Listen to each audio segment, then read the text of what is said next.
person that's no longer, I'm able to, the militia knows me. And so they trust that I won't, that I'm not a plant or somebody in there to cause problem. So I'm often, consulted to find out what my opinion is. Now, it doesn't make, I'm just a common everyday guy that kind of knows what they're up against, and so sometimes it's a good form to have, and sometimes I'm sure they, didn't think it was too much of an opinion. But they do have quite a conundrum right now. And so with that in mind, Kerry, we also have to keep in mind there's a huge internal problem in the military itself. There's a huge fight going on inside the military.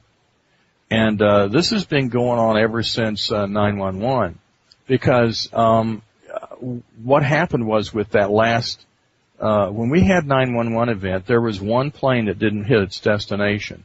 At that point, Chinese battleships and Russian battleships turned around and went home. We kind of think they had something planned all along to attack us if that third one had made its destination. Why? Because it would have taken out command and control centers for the country. Militia are more interested in the freedom fighting aspects of keeping the country together, not anti-constitutional, but pro-constitutional, not anti-government, but anti-corruption. Okay, John, thank you. That's all I can tell you. I'm going to stop you right here, and we've got a short break, and we're going to have a few minutes. You can get yourself a cup of coffee, and we'll be right back. Sure.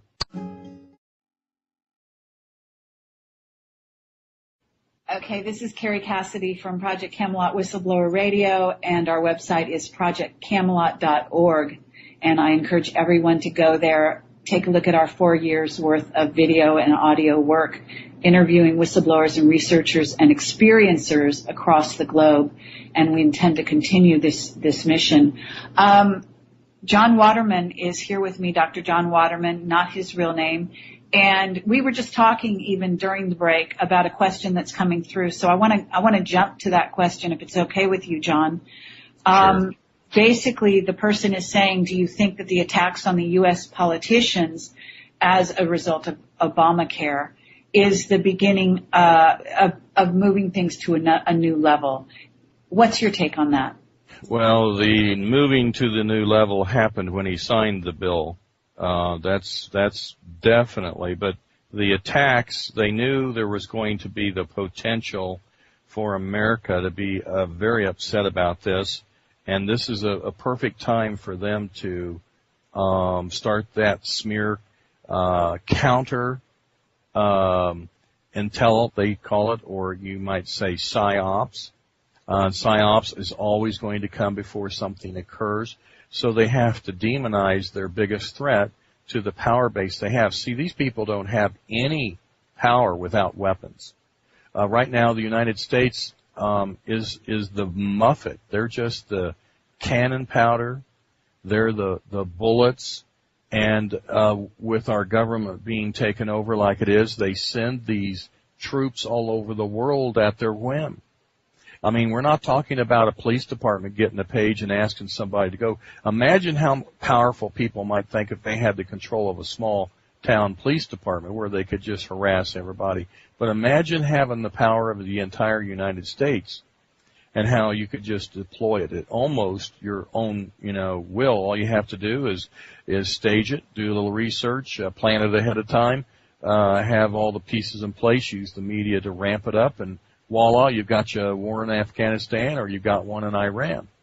And, what's happening is that America has lost its sense of, hey, other nations have autonomy. They can do what they want. Why are we attacking them when they haven't attacked us?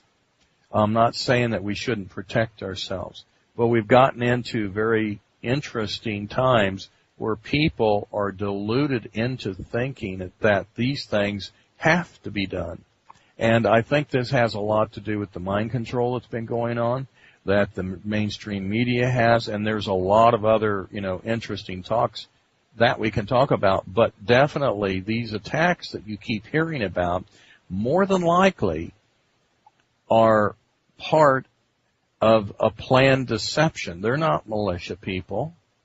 And every time, Kerry, as you know, when we hear about an attack, say, for example, when you hear about the assassination of Abraham Lincoln or the guy that hit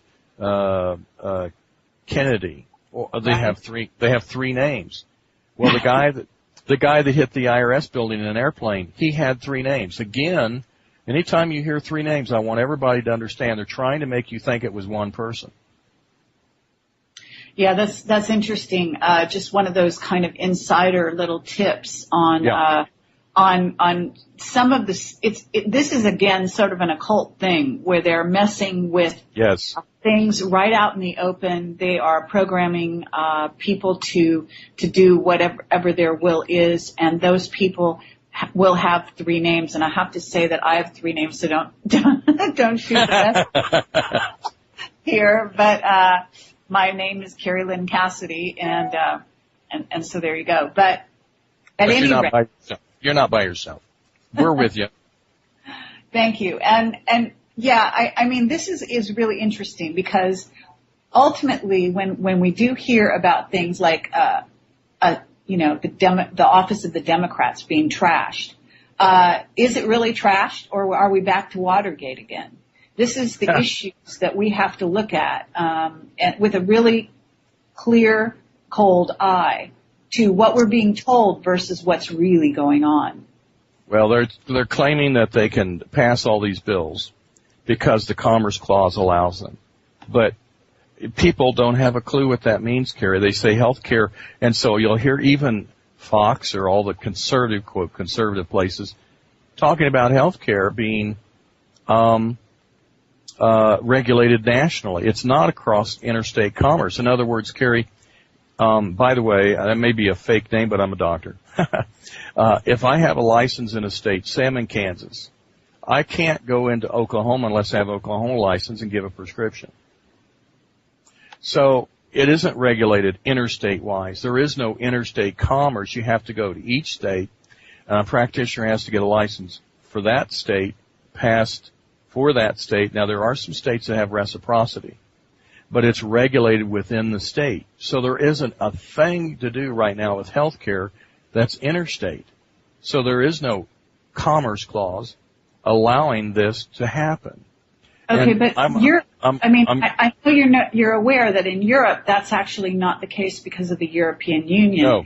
What's happening there is they can roll something out, and basically every member of the European Union basically has to sort of kowtow to that new law.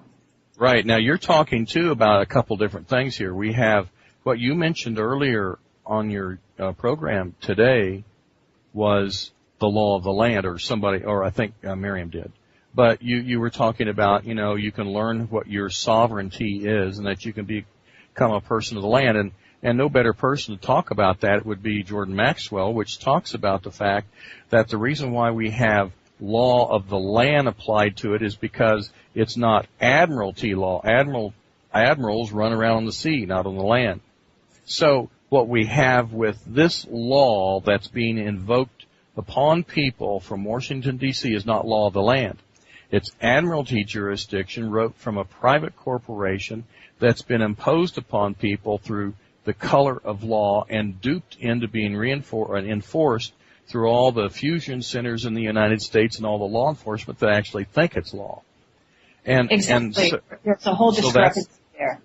Yes, that's true. Yeah. What is law versus what really is law? And there, you can start splitting hairs, and lawyers spend, a lot of time in court over this.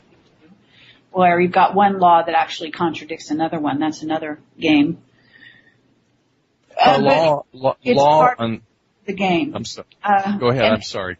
No, I'm sorry to interrupt you there. What I'd love you to talk about, though, is, basically what you think because we've only got about 10 minutes here. So can you talk about what the the agenda that you're getting from your sources is saying is the rollout from their end, and then